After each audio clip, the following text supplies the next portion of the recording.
أعوذ بالله من الشيطان الرجيم. بسم الله الرحمن الرحيم. وما أرسلنا في قرية من نبي إلا أخذنا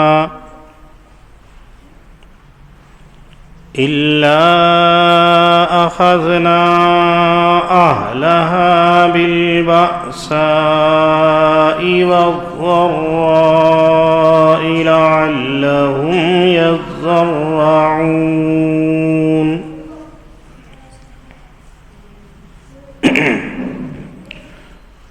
ثم بدلنا مكان السيئة الحسنة حتى عفوا وقالوا قد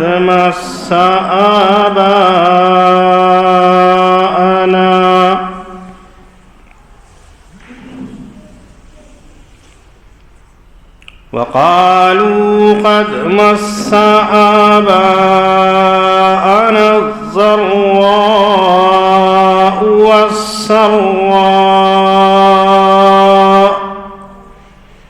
فأخذناهم بغتة وهم لا يشعرون. صدق اللہ العظیم.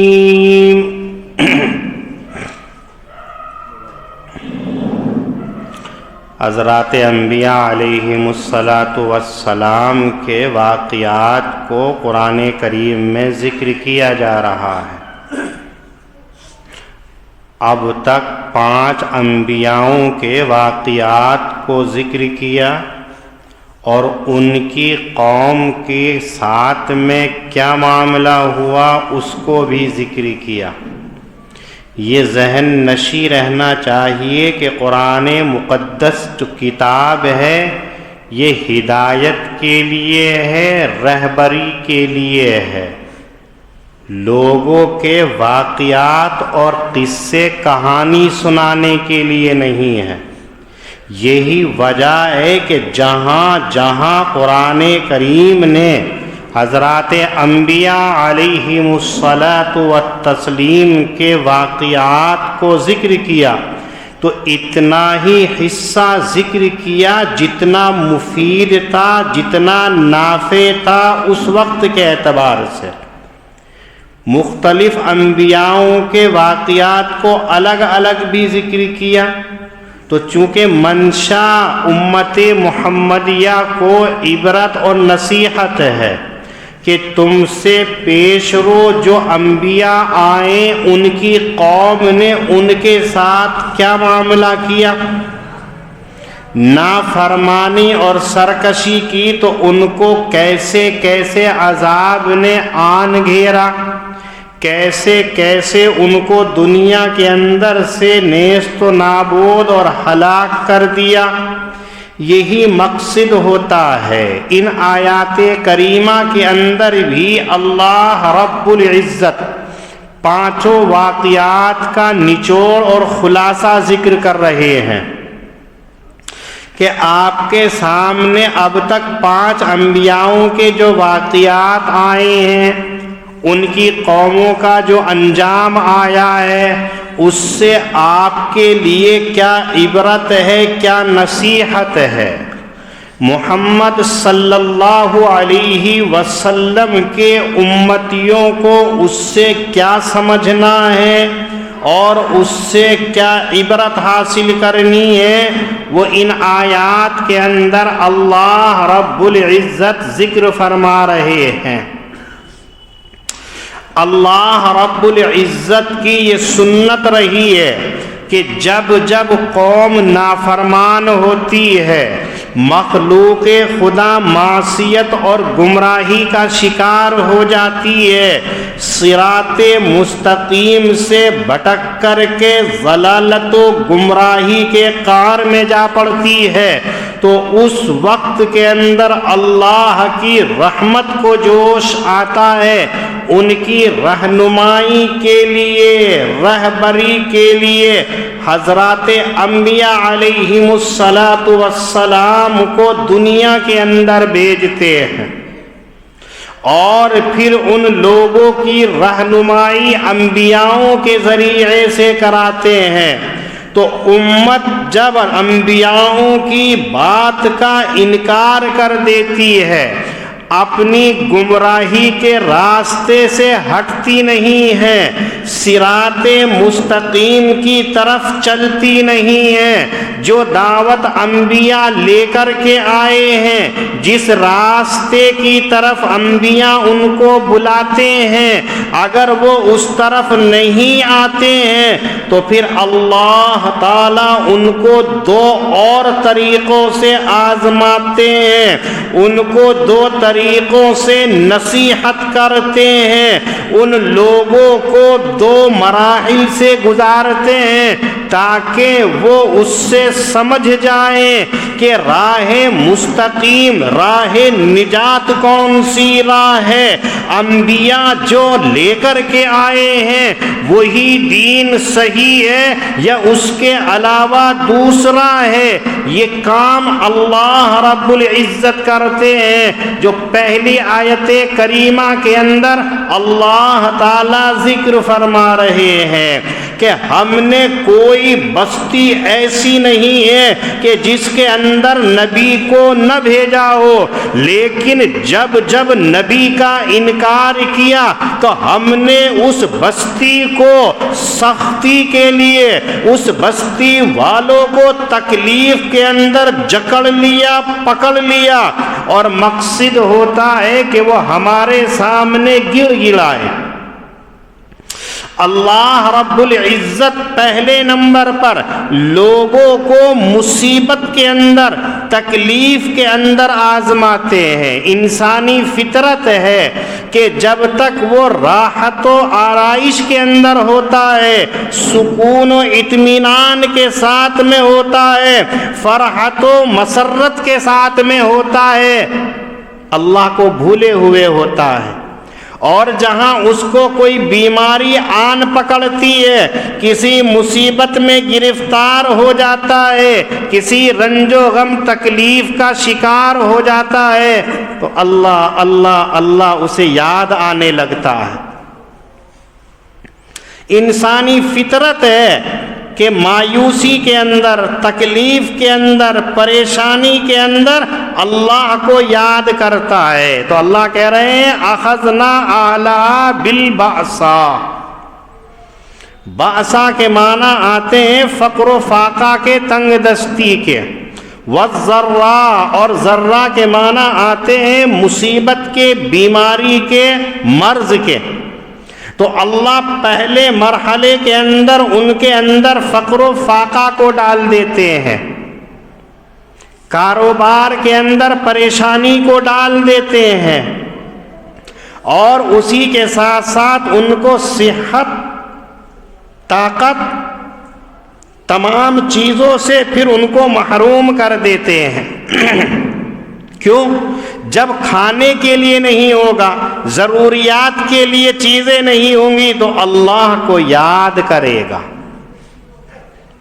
پیچھے اللہ تعالیٰ کہہ کر کے آئے ہیں لَنَبْلُوَنَّكُمْ بِشَيْءٍ مِّنَ الْخَوْفِ وَالْجُوعِ وَنَقْصٍ مِّنَ الْأَمْوَالِ وَالْأَنفُسِ وَالثَّمَرَاتِ۔ ہم تمہیں آزمائیں گے، تمہارا امتحان لیں گے، آزمائش کریں گے، تمہارے مالوں کے اندر نقصان کر کے، تمہاری جانوں کے اندر نقصان کر کے، تمہیں کسی دشمن کے خوف کو ڈال کر کے، تمہاری اور چیزوں سے آزمائیں گے کہ آیا تم راہ مستقیم پر ہو یا نہیں، یا بھٹک گئے ہو۔ اللہ نے اگر دنیا کے اندر بھیجا ہے تو یوں ہی نہیں بھیجا ہے، افحسبتم انما خلقناکم عبثا، بیکار نہیں بھیجا ہے، بلکہ اللہ نے کام کے لیے بھیجا ہے، تو اس کام کی آزمائش کے طریقے ہوتے ہیں۔ تو جب یہ لوگ نافرمانی کرتے ہیں تو ان کے اوپر بیماریاں آ جاتی ہیں، مصیبتیں آ جاتی ہیں، تکالیف آ جاتی ہیں، کیوں؟ لعلہم یضرعون، اللہ رب العزت یہ کہہ رہے ہیں کہ وہ ہمارے سامنے گڑ گڑائے۔ اللہ احکم الحاکمین ہے، قادر مطلق ہے، خالق ہے، صناع ہے، اس نے سب کو پیدا کیا ہے۔ تو مخلوق کا کام، بندوں کا کام یہ ہے کہ اللہ کے سامنے عاجزی اور انکساری کے ساتھ میں رہے۔ دنیا کا بھی دستور ہے، اگر کوئی حاکم ہے، آفیسر ہے، بڑا ادھیکاری ہے تو اپنے ماتحتوں کو، اپنے چھوٹوں کو چاہتا ہے کہ اس کے سامنے تواضع کو اختیار کرے، عاجزی اور انکساری کو اختیار کرے۔ اگر اپنا ماتحت اپنے بڑے کے سامنے تواضع نہیں کرتا ہے، سینہ تانتا ہے، تو نتیجہ چھٹی ہو جاتی ہے، مصیبتوں کے اندر ڈال دیا جاتا ہے۔ اللہ رب العزت نے تمہیں بھیجا دنیا کے اندر صرف اپنی معرفت کے لیے، اپنی عبادت کے لیے، اور یہاں آ کر کے آپ بھول گئے، انبیاؤں کو بھیجا، انبیاؤں کی تکذیب کر دی، انبیاؤں کا انکار کر دیا، کچھ نے انبیاؤں کو شہید اور قتل کر ڈالا۔ تو اب اللہ نے اس بستی کے اندر یہ کیا، فقر و فاقہ کو ڈال دیا، تنگ دستی کو ڈال دیا، مصیبتوں کے اندر ان کو گرفتار کر دیا۔ منشا ان کو گرفتار کرنا نہیں ہے، منشا ان کو پریشان کرنا نہیں ہے، منشا ہے کہ اللہ کے سامنے عاجزی دکھلائے، انکساری دکھلائے۔ دوسری آیت کریمہ کے اندر ثم بدلنا مکان السیئۃ الحسنہ،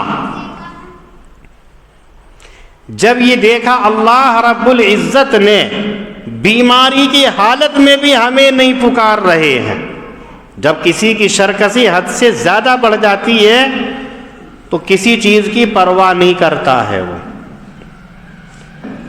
تنگ دستی کے اندر بھی اللہ کو یاد نہیں کر رہے ہیں، بیماریوں کے اندر پڑے ہوئے ہیں، اللہ کو یاد نہیں کر رہے ہیں، تو پھر اللہ نے ان کی اس بیماری کو، اس تنگ دستی کو تونگری سے بدل دیا، بیماری کو صحت سے بدل دیا، ان کو تندرست بنا دیا، ان کے یہاں دولت کی ریل پیل کر دی، ساری آرائشیں ان کو دے دی، کس لیے؟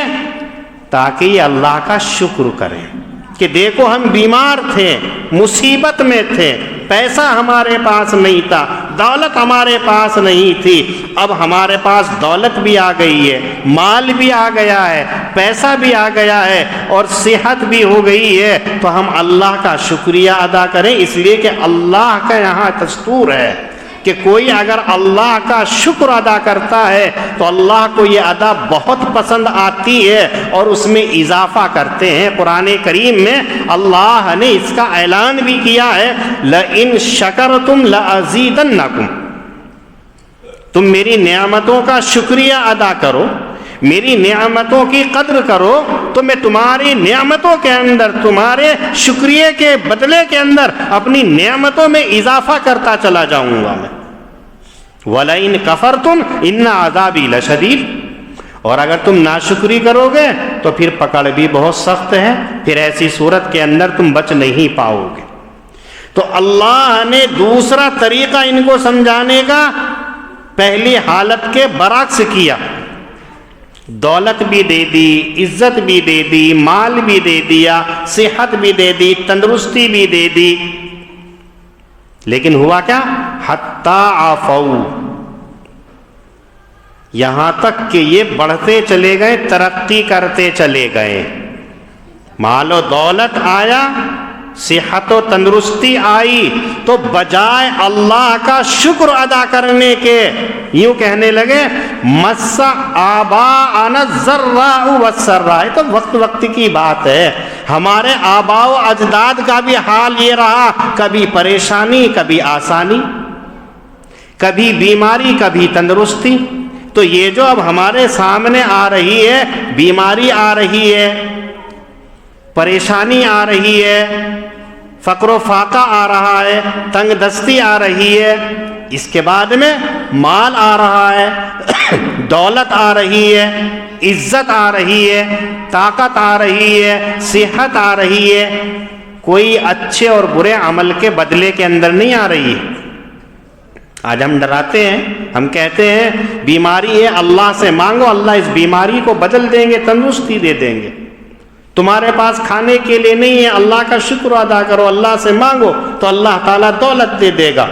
تو ان لوگوں نے بجائے اللہ سے ڈرنے کے، اللہ کی نعمتوں کا شکر ادا کرنے کے، اتنی ڈھٹائی سے یوں کہا کوئی ہمارے ساتھ میں یہ معاملہ نہیں ہے، یہ تو اوپر سے چلتا آ رہا ہے، ہمارے باپ داداؤں سے وہ بیمار بھی ہوتے تھے، تندرست بھی ہوتے تھے، وہ پریشان بھی ہوتے تھے، خوشحال بھی ہوتے تھے، وہ تنگ دست بھی ہوا کرتے تھے، تونگر بھی ہوا کرتے تھے۔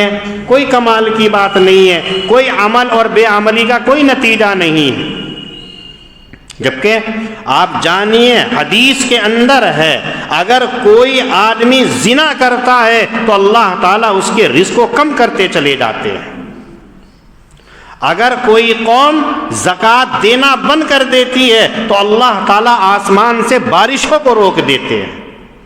آقا صلی اللہ علیہ وسلم فرما رہے ہیں، اس لیے ہماری بات نہیں ہے، یقینی طور پر جب آدمی گناہ اور معصیت کے اندر پڑتا ہے تو اس کی نحوست کے اثرات دوسری مخلوق تک پہنچتے ہیں۔ لیکن ان لوگوں نے بجائے ڈرنے کے یہ کہنا شروع کر دیا کوئی ایسی بات نہیں ہے۔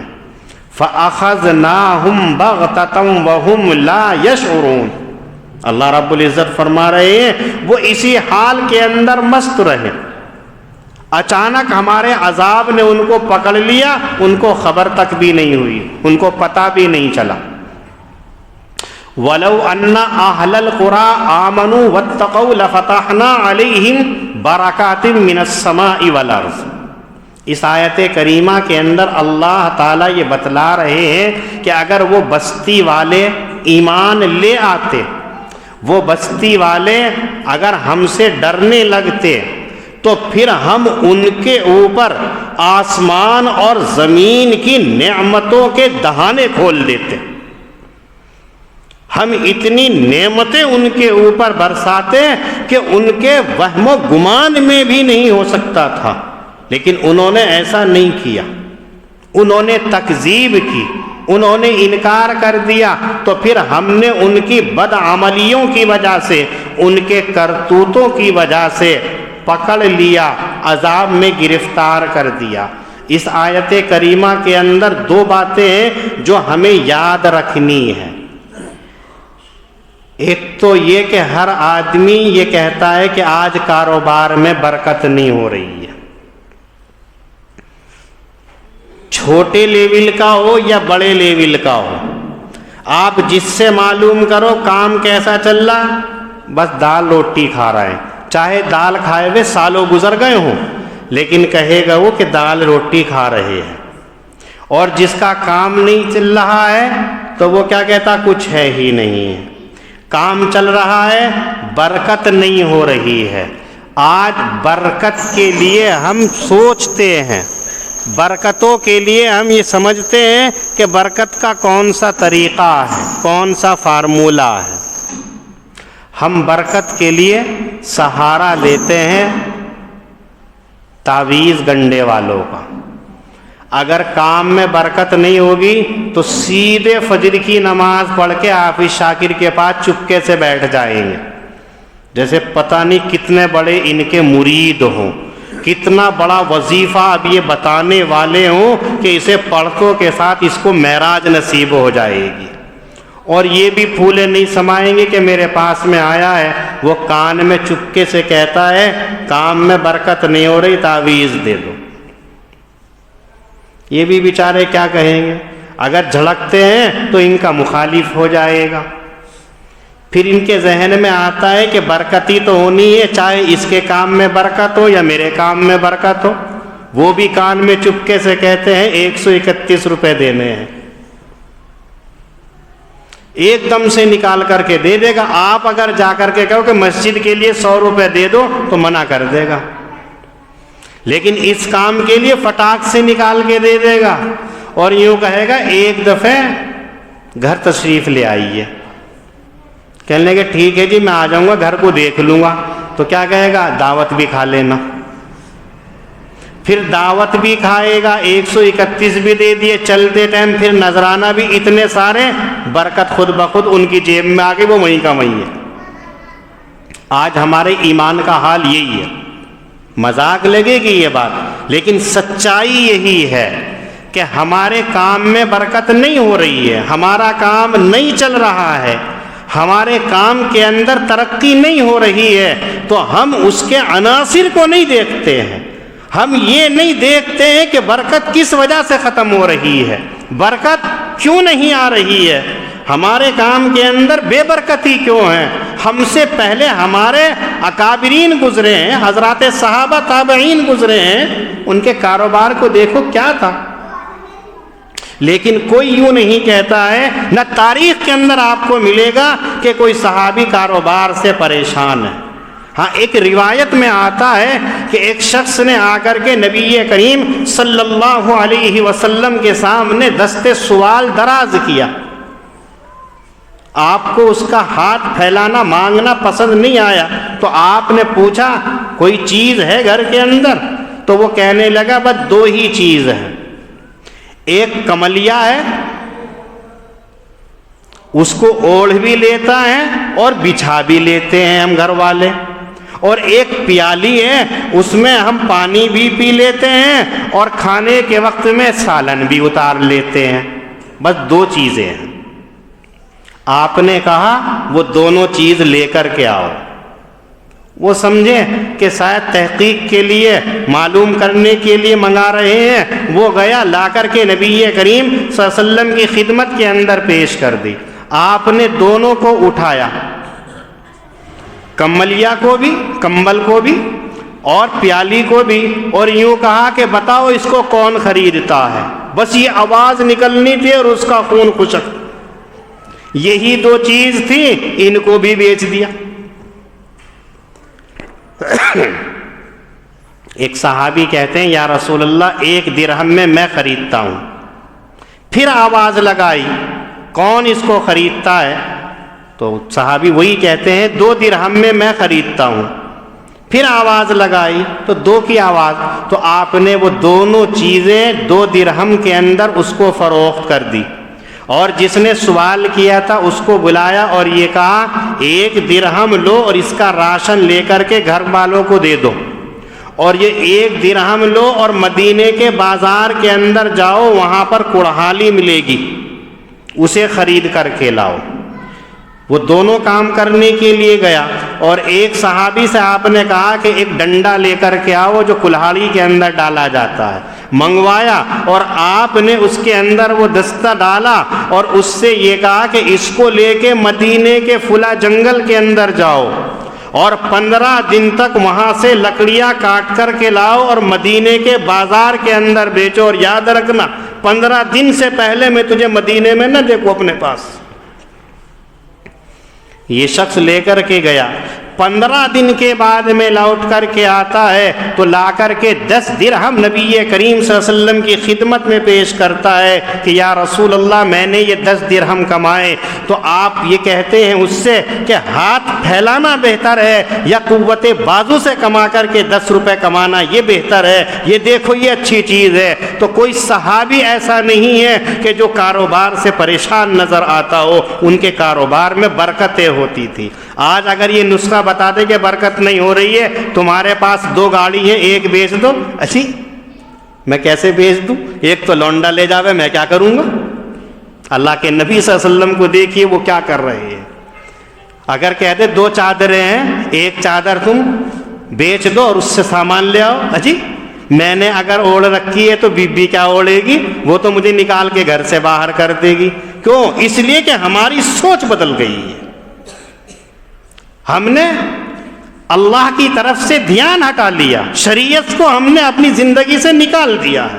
ہم یہ سمجھتے ہیں کہ جو ہم کر رہے ہیں بس یہ دین ہے, یہ شریعت ہے. اسی لیے برکت نہیں ہوتی ہے تو برکت کے ختم ہونے کی چیز پر نظر نہیں جاتی ہے، سیدھے پہنچیں گے تعویذ والوں کے پاس میں۔ وہ کتنا بیوقوف بنائیں گے، کوئی ہنڈیا بنا کر کے دے دے گا قبرستان میں دبا کر کے آؤ، کوئی مرچ پڑھ کے دے دے گا جاؤ فلاں نہر کے اندر ڈال کر کے آؤ، کوئی اڑد پڑھ کے دے دے گا کہ جاؤ فلاں کھیت میں ڈال کر کے آؤ، کوئی کلیجی منگا کر کے کاٹ کر کے دے گا کہ تم چیل کو کھلاؤ۔ صبح کو دیکھو نماز پڑھے یا نہ پڑھے چھت پر کھڑے ہوئے وہ چیل کو کھلا رہا ہے، یہ برکتیں آئیں گی۔ برکت کا نسخہ اللہ تعالیٰ قرآن کریم کے اندر ذکر فرما رہے ہیں کہ اگر تمہیں برکتیں لینی ہیں تو اس والے نسخے کے اوپر عمل کرو، پھر تمہارے کاروبار میں برکت ہوگی۔ ان میں سے پہلا ہے آمنو، ایمان لے آؤ۔ اب آپ سوچیں گے ہم تو مومن ہیں، مومن مسجد کے متولی صاحب بھی بیٹھے ہیں، تو آدمی مومن ہوتا ہے مسجد بھی مومن ہے۔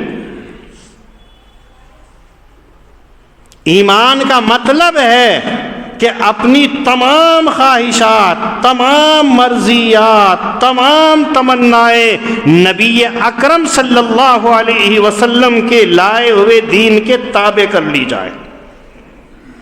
جب تک اپنی عقل خیرت کے گھوڑے دوڑاتے رہیں گے وہ دین کے تابع نہیں ہو سکتا ہے۔ جس نے دین کے اندر اپنی عقل کو دخل دے دیا اس کا دین کے اندر ایسا حق ہو ہی نہیں سکتا ہے جس کا اس کو مکلف بنایا گیا تھا۔ آج ہم دیکھیں یہی ہے، ہم اپنا کوئی کام کرتے ہیں، ہم عبادت کرتے ہیں تو اپنی مرضی کے مطابق کرتے ہیں، دین کے مطابق نہیں کرتے، شریعت کے مطابق نہیں کرتے ہیں، جبکہ نبی کریم صلی اللہ علیہ وسلم لا یؤمن احدکم کہہ کر کہہ رہے ہیں تم میں سے کوئی مومن نہیں ہو سکتا ہے جب تک کہ تمہاری تمام تمنائیں، آرزویں، خواہشات میرے لائے ہوئے دین کے تابع نہ ہو جائے۔ ایمان کا مطلب یہ ہے اگر ہم کھا رہے ہیں تو یہ دیکھیں کہ یہ کھانا ہمیں کس نے دیا ہے، اس کھانے کا حق کیا ہے۔ آج ہم کھانا کھاتے ہیں، معاف کرنا کہ شریعت کے مطابق نہیں ہے۔ اگر ہم تھوڑی سی نیت کو تبدیل کر لیں، تھوڑے زاویے کو ہم بدل لیں تو وہی کھانا ہمارا عبادت بن جائے گا۔ ہم جب کھانا کھائیں تو یہ کہیں کہ اللہ نے یہ نعمت ہمیں دی ہے اپنے پیٹ کی بھوک کو مٹانے کے لیے، جو پیٹ کا ہمارے اوپر حق ہے یہ اس نے ہمیں اس لیے دی ہے۔ ہم کھائیں گے تو کیا کریں گے؟ ٹیسٹ کے لیے، لذت کے لیے، ذائقے کے لیے، پھر بعد میں کہیں گے بھائی فلاں کی دعوت بڑی ٹیسٹی تھی، مزہ آ گیا بھائی، میں نے اتنا کھا لیا چاہے ایک ہفتے تک نہ کھاؤں، ڈاکٹر کے پاس پڑا رہوں نہیں۔ بلکہ ہم یہ دیکھیں کہ اللہ نے ہمارے ساتھ میں ہمارے پیٹ کو لگایا ہے، اس کا بھی ہمارے اوپر حق ہے، ہم اس کا حق ادا کرنے کے لیے اللہ کی اس نعمت کو، اس رزق کو کھا رہے ہیں، تو اب یہ کھانا ہمارا عبادت بن جائے گا۔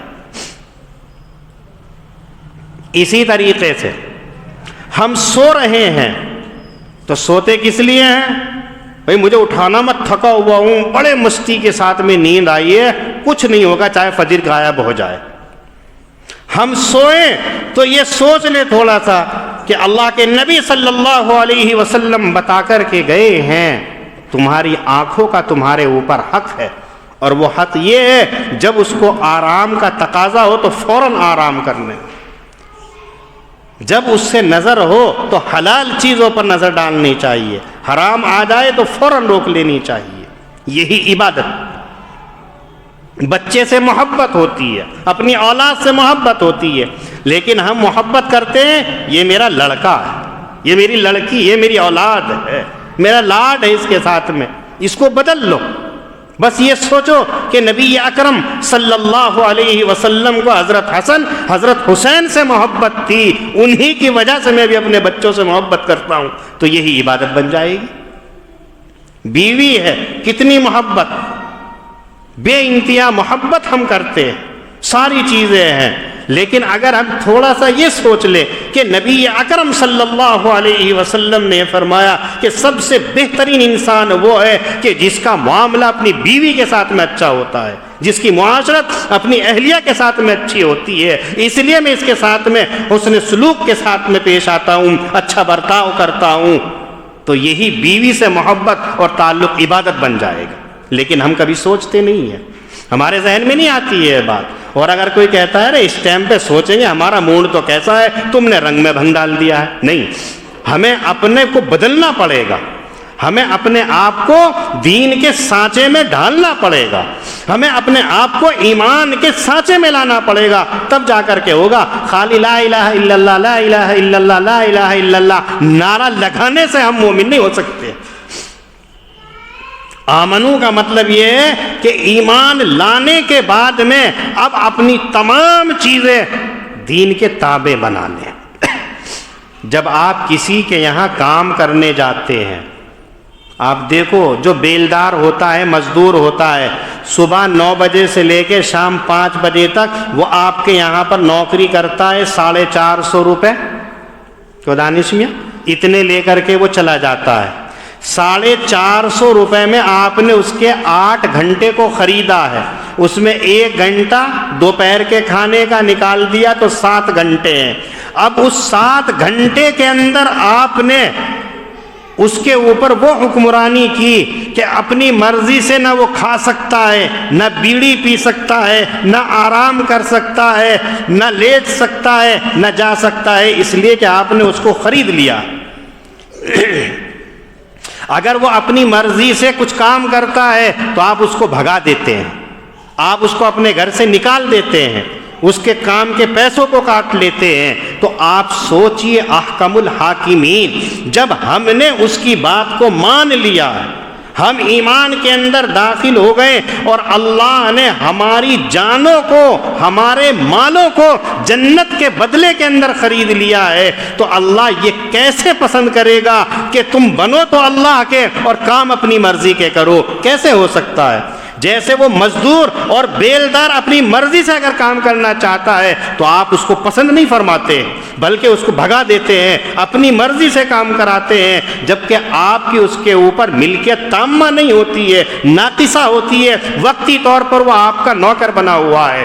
لیکن جس کی پوری ملکیت کاملہ ہے، ہر چیز کے اوپر اس کی طاقت و قدرت ہے، اور تم اس کے مجبور اور محض بندے ہو، وہ کیسے پسند کرے گا کہ نام تو رکھ لیا تم نے ایمان والا، لیکن ایمان سے کورے ہو، ایمان سے خالی ہو، تو کیسے ہم مومن ہوں گے؟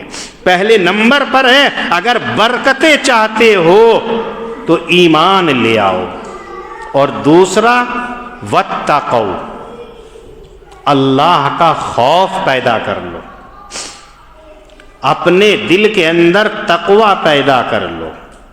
یہ 2 کام اگر تم نے کر لیے تو برکتوں کے دروازے تمہارے اوپر اللہ تعالیٰ کھول دے گا۔ نہ تعویذ کی ضرورت پڑے گی، نہ وظیفے کی ضرورت پڑے گی، نہ گنڈے والے کی ضرورت پڑے گی، نہ 131 روپے دینے پڑیں گے، فری کا ہے فارمولہ۔ اب آپ کہیں گے ہمیں تو اللہ کا ڈر ہے، جتنے بیٹھے جس سے کہیں گے اللہ سے ڈرتے ہو؟ ہاں جی ڈرتے ہیں، کوئی منع نہیں کرنے کا ہے، لیکن سچائی یہ ہے زبان سے کہنے میں کیا جا رہا ہے؟ حقیقت تو یہ ہے کہ ڈر کیسا ہوتا ہے۔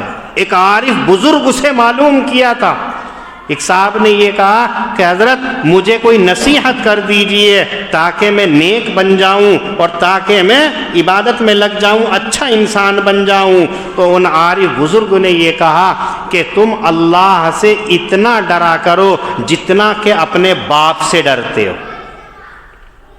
وہ کہنے لگا یہ کیا بات؟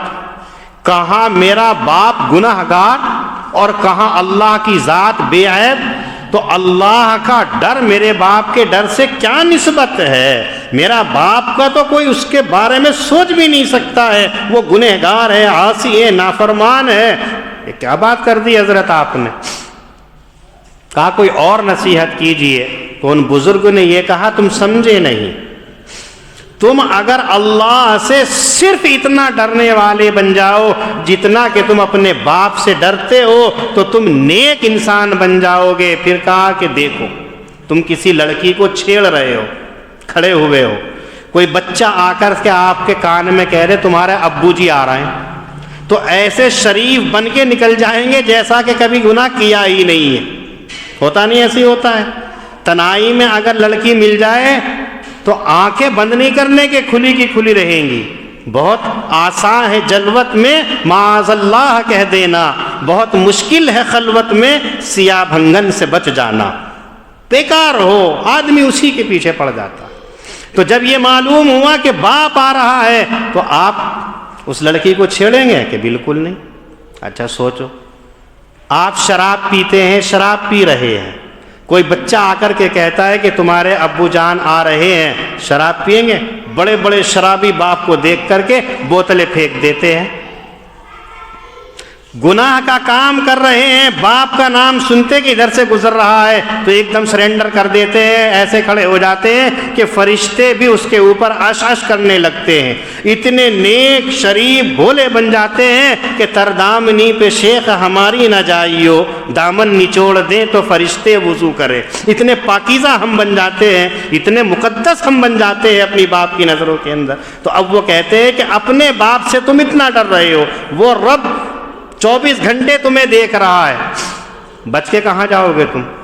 جہاں شراب پیو گے وہاں تمہارا رب دیکھ رہا ہے, جہاں کسی لڑکی کو چھیڑو گے تمہارا رب تمہیں دیکھ رہا ہے, جہاں تم غلط کام کرو گے وہاں تمہارا رب دیکھ رہا ہے. تو تم اس سے کہاں ڈرتے ہو؟ اپنے باپ کی برابر بھی نہیں ڈرتے.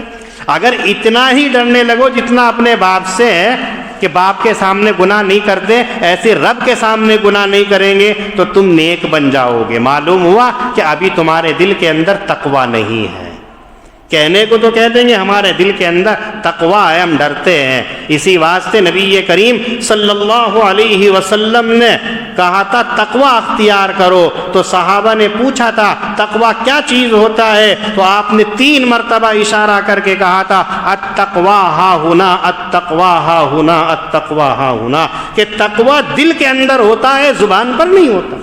زبان سے سب ایک دم استغفر اللہ کرتے رہیں گے, معاذ اللہ کہتے رہیں گے, توبہ توبہ, لیکن دل کے اندر کیا ہے یہ رب جانتا ہے. اس لیے اپنے دل کے اندر اللہ کا خوف پیدا کر لو, اللہ کی خشیت پیدا کر لو. اگر یہ لوگ ایسا کر لیتے جن کے واقعات پیچھے آئیں تو ان کے اوپر آسمان سے برکتیں آ جاتی. اور برکتیں آپ جانتے ہیں کبھی تو حقیقت کے اندر اللہ تعالیٰ اس چیز کے اندر برکت فرما دیتے ہیں. جیسے معجزات کے اندر آپ نے دیکھا ہوگا کہ نبی صلی اللہ علیہ وسلم ذرا سا اپنا لعاب دہن کنویں کے اندر ڈالتے ہیں تو ایک بڑی جماعت صحابہ کی اس سے وضو کر لیتی ہے اور پانی ختم بھی نہیں ہوتا ہے. ایک صحابی دعوت کرتے ہیں, تھوڑا سا کھانا ہوتا ہے, بڑا مجمع آ جاتا ہے تو نبی کریم صلی اللہ علیہ وسلم اپنا رومال ڈھانپ کر کے اس کو کھلاتے ہیں تو سب کھا کر کے پیٹ بھر جاتا ہے اور کھانا پھر بھی بچا رہتا ہے. یہ بھی برکت ہوتی ہے. اور یہ بھی برکت ہے کہ آپ نے جتنا کھانا بنایا وہ سب کو کھلایا, لیکن ان تمام کے اندر برکت ہو گئی, اس لیے کہ کچھ کو اللہ تعالیٰ بھوک کم اور کچھ کو زیادہ ہو جاتی ہے اور وہ کھانا سب کے لیے شکم شیری کا سبب بن جاتا ہے. یہ تمام چیزیں برکتوں کے اندر ہیں. اللہ وقت کے اندر بھی برکت رکھتا ہے. آج ہم وقت کے اندر بھی بے برکتی کا شکار ہیں. آج ہر ایک سے پوچھو تو کیا کہتا, صبح کو سورج نکلتا نہیں ہے کہ شام یوں ہی آ جاتی ہے. جبکہ میں نے خود کتابوں کے اندر پڑھا ہے کہ اکابرین کے اندر کہ دن بے انتہا لمبا ہو جاتا تھا, لوگ تھک جایا کرتے تھے لیکن وقت ہی ختم نہیں ہوتا تھا, سارے کام کر لیا کرتے تھے پھر بھی وقت بچا رہتا تھا. آج ہر ایک کی زبان پر کیا ہوتا ہے, بیزی ہوں. یہ کیا چیز ہے؟ یہ بے برکتی ہے.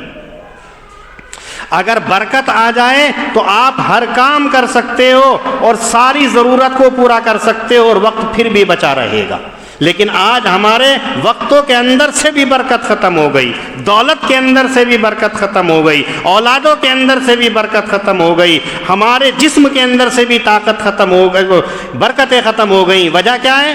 ہم نے ایمان کو خیر آباد کہہ دیا ہے, ہم نے اللہ کے ڈر کو نکال کر کے دنیاوی چیزوں کا ڈر پیدا کر لیا ہے. مثلا 2 روٹی ہمارے پاس ہے, اگر کوئی ضرورت مند آ گیا تو ہمارے دل کے اندر یہ ڈر ہے کہ اگر ہم نے یہ اس کو کھلا دیا تو میں کیا کھاؤں گا, میری اولاد کیا کھائے گی. تو ہمیں روٹی کا تو ڈر ہے لیکن رب العالمین کا ڈر نہیں ہے، اس لیے آج ہم بے برکتی کا شکار ہے۔ اور یہی حال پہلے قوموں کا تھا کہ انہوں نے بھی ایسے ہی کیا، تکذیب کی انبیاءوں کی، نافرمانی کی انبیاءوں کی، نہ ایمان کو قبول کیا اور نہ ہی انہوں نے اللہ کا خوف اپنے دلوں کے اندر پیدا کیا، تو پھر ان کے اوپر عذاب آ گیا۔ اللہ تعالیٰ کہتے ہیں کہ یہ اتنے بے ڈر ہو گئے، انہیں اس بات کا بھی خیال نہیں کہ ہم چاہیں تو ان کے اوپر راتوں رات عذاب بھیج دیں اور وہ سوتے کے سوتے رہ جائیں، یا ایسا عذاب بھیج دے کہ صبح دن چڑھے ان کو پتہ بھی نہیں ہو، کھیل کود میں لگے ہوئے ہوں اور ان کو عذاب سے ہم ہلاک کر دے۔ یہ لوگ کیسے ہیں؟ اللہ کے داؤ سے بے خبر ہے۔ اللہ کا داؤ جب چلتا ہے تو پھر کسی کا داؤ کام نہیں کرتا ہے، پھر ایسا داؤ خسارے والوں کے لیے ہوتا ہے۔ نتیجہ یہ ہے کہ وقت ہے، وقت رہتے ہوئے اپنے رب کو پہچان لو، وقت ہے اس کے رہتے ہوئے اپنے دین کو پہچان لو، اپنی شریعت کو پہچان لو، تو پھر یقیناً کامیاب، ورنہ تو نتیجہ اور عاقبت ہمارے سامنے ہے امم سابقہ کی۔ وما ارسلنا فی قریۃ من نبی، اور نہیں بھیجا ہم نے کسی بستی کے اندر کوئی نبی مگر کہ آن پکڑا اس بستی والے کو سختی کے اندر اور تکلیف کے اندر تاکہ وہ گڑ گڑائیں۔ ثم بدلنا مکان السیئۃ الحسنہ، پھر ہم نے بدل دیا برائی کی جگہ کو اچھائی سے، یہاں تک کہ وہ بڑھتے گئے اور یوں کہنے لگے کہ ہمارے آباء و اجداد کو بھی پہنچتی رہی یہ تکلیف اور خوشی، بس ہم نے ان کو اچانک پکڑ لیا اور ان کو خبر بھی نہ ہوئی۔ اور اگر گاؤں والے بستی والے ایمان لے آتے اور ڈرتے رہتے تو ہم ان کے اوپر کھول دیتے آسمان اور زمین کی نعمتیں، لیکن انہوں نے تکذیب کی، پھر ہم نے ان کو پکڑ لیا ان کے اعمال کے سبب۔ افامن اہل القری ان یاتیہم باسنا بیاتا، سو کیا بے ڈر ہیں یہ بستی والے اس بات سے کہ ہمارا عذاب ان کو پکڑ لے راتوں رات اور وہ سوتے رہ جائیں، یا وہ بے ڈر ہیں بستی والے اس بات سے کہ آ جائے عذاب ہمارا صبح دن چڑھے، اس حال کے اندر کہ وہ کھیلتے ہوئے ہوں۔ سو کیا وہ بے ڈر ہیں اللہ کے داؤں سے؟ پس کوئی معمول نہیں ہے اللہ کے داؤں سے مگر کہ وہی قوم جو خسارے والی ہے۔ اللہ پاک ہم سب کو دین کی صحیح سمجھ عطا فرمائے۔ وآخر دعوانا ان الحمد للہ رب العالمین۔